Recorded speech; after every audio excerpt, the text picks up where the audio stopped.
भिलाई में क्राइम का ग्राफ बढ़ रहा है, इसमें कोई शक नहीं है, क्योंकि 4 दिनों में 3 लोगों की हत्या हो चुकी है। पहली हत्या के बारे में आपको पता ही होगा, खुर्सीपार में वीरू हत्याकांड। ITI ग्राउंड के पास में कुछ लोगों ने मिल के, 5 से ज़्यादा लोगों ने मिल के उसे पीट पीट कर मार डाला। दूसरी हत्या कोका हत्याकांड, वहाँ पे चंद्रशेखर ठाकुर को 2 से अधिक लोगों ने मिलकर मार डाला। और तीसरी हत्या जो है स्टेशन मरोदा में हुई है। गृह मंत्री ताम्रध्वज साहू का निर्वाचन क्षेत्र दुर्ग ग्रामीण के अंतर्गत वो स्टेशन मरोदा आता है, रिसाली निगम क्षेत्र में। और स्टेशन मरोदा में ये पहली वारदात नहीं है, इससे पहले भी कई मर्डर वहाँ पे हो चुके हैं। मतलब अगर निवई थाना के अंतर्गत बात करें तो सबसे ज़्यादा अगर हत्या अगर किसी इलाके में हुई है तो वो है स्टेशन मरोदा में। एक भाई ने अपने ही भाई को जान से मार डाला। अब जान से क्यों मारा, एक भाई ही क्यों आरोपी बन गया, अपने भाई की हत्या क्यों कर दिया? तो अपने भाई की नशाखोरी से काफ़ी परेशान था बड़ा भाई, और इसीलिए छोटे भाई की उसने पीट पीट कर हत्या कर दी। मामले का खुलासा कल हुआ और आज पुलिस ने मामले का खुलासा करते हुए अपराध पंजीबद्ध करते हुए उसे न्यायिक रिमांड पर जेल भेज दिया है। दीपक राजपूत और सन्नी राजपूत दोनों भाई हैं। दीपक बड़ा भाई है जो आरोपी है इस मामले में, और सन्नी राजपूत छोटा भाई है जो मृतक है, जिसकी हत्या हो चुकी है। और हत्या करने के बाद दीपक ने पहले उसे गले पर मारा, गले पर मारने के बाद लकड़ी के पट्टे से गले पर मारा। गले पर मारने के बाद जो है उसे पत्थर से बांधकर डबरी में डाल दिया। पास में, घर के पास में एक डबरी है, और उस डबरी में उसके शव को डाल दिया ताकि किसी को पता न चल सके। लेकिन कानून के हाथ लंबे होते हैं, कब पुलिस जो है सब कुछ ढूंढ लेती है, क्योंकि हर आरोपी कोई ना कोई सुराग जरूर छोड़ जाता है। तो इस केस में भी आरोपी ने बहुत सारे सुराग छोड़े थे, जिसकी वजह से पुलिस आरोपी तक पहुंच पाई और मामले का खुलासा हो पाया। सन्नी राजपूत के खिलाफ में बहुत सारे मामले दर्ज थे। वो चोरी चकारी का काम करता था, कई बार जेल जा चुका था और नशे का आदी था। नशाखोरी आए दिन उसके लिए कॉमन बात थी, आम बात हो गई थी। और अपने दोस्तों के साथ घर पे, चूँकि एक छोटा सा घर है और छोटे से घर में दीपक राजपूत अपनी पत्नी के साथ रहता है और बच्चे भी हैं। और सन्नी राजपूत जिसकी शादी नहीं हुई है वो भी उसी घर में रहता है। एक कमरे का घर है, झोपड़ी नुमा घर है। और सन्नी राजपूत का घर भी छोटा सा है, बगल झोपड़ी नुमा, उसका अगल बगल घर है दोनों का। लेकिन अक्सर जो है सन्नी अपने बड़े भाई के घर में नशाखोरी करने के लिए अपने दोस्तों के साथ में बैठ जाया करता था। आए दिन वो अपने हरकतों से बाज नहीं आ रहा था। लगातार दीपक समझाता था कि भाई तू नशाखोरी मत किया कर, परेशान मत किया कर, त्रस्त मत किया कर, क्योंकि सन्नी जो है अपने बड़े भाई दीपक और अपनी भाभी को काफ़ी परेशान कर चुका था। इस बात से इतना त्रस्त हो चुका था कि एक दिन दीपक जो है अपने छोटे भाई की जान ले ली। परसों की बात है, परसों यानी कि तारीख 17 तारीख और आज 19 तारीख है। 17 तारीख के तकरीबन दोपहर में 1:30 से 2 बजे के बीच की बात होगी। रोज़ की तरह जो है सन्नी जो है नशाखोरी कर रहा था वहाँ पे घर पे कमरे में, रूम में बैठ के।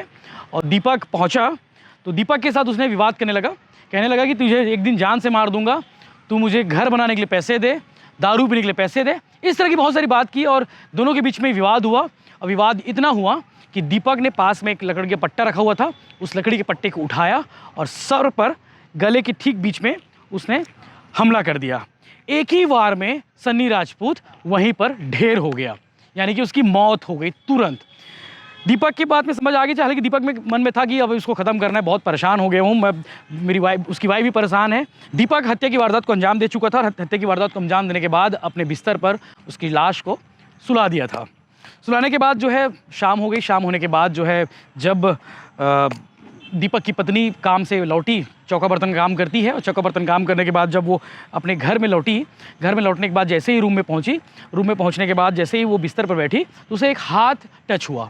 हाथ टच हुआ तो उसे लगा कि कौन सोया हुआ है। तो फिर भड़क गई अपने पति के ऊपर कि तुम्हारे भाई ने पता नहीं अब किसको सुला दिया है, कौन है पता नहीं, ऐसे करके। तो जब उसके पति ने लाइट चालू किया, लाइट चालू करने के बाद एक लाश दिखी, उसके छोटे भाई की लाश थी, सन्नी की लाश थी। तो पहले तो वो घबरा गई है कि ये कौन, ये क्यों सोया हुआ है यहाँ पे और अचेत अवस्था में क्यों है।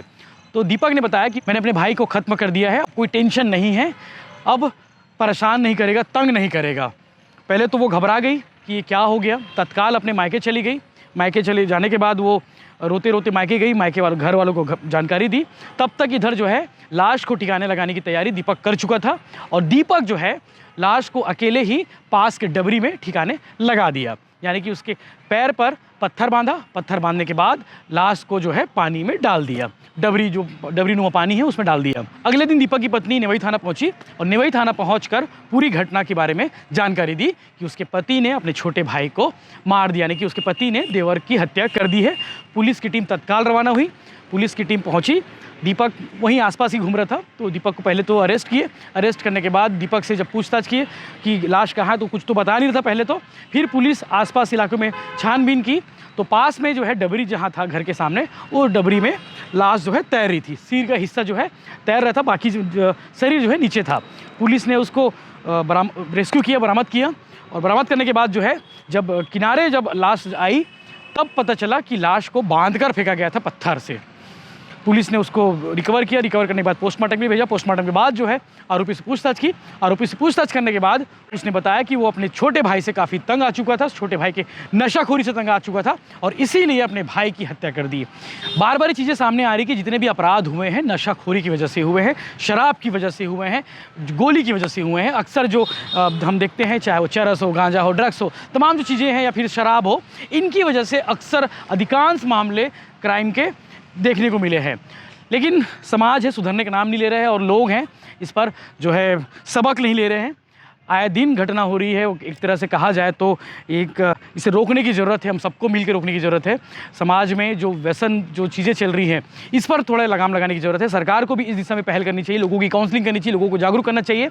शराबबंदी हो ना हो ये अलग विषय है, लेकिन इस पर जो है लोगों को विचार करना चाहिए मुझे लगता है, क्योंकि अपराध लगातार बढ़ रहे हैं ज़िले में और पुलिस को भी इस पर जो है अपने सख्ती दिखाते हुए, ताकि लोगों के मन में एक दहशत रहे, कानून का डर बना रहे, ताकि समाज जो है अपराध मुक्त हो सके। इस तरह के बाकी अपडेट्स के लिए बने रही बिलाइटिंग के साथ में चैनल को सब्सक्राइब कर लीजिए, ताकि बहुत सारा अपडेट आपको मिलते रहे और बहुत सारे अपडेट्स के साथ में आपको डिटेल स्टोरी पता चलते रहे। जय हिंद।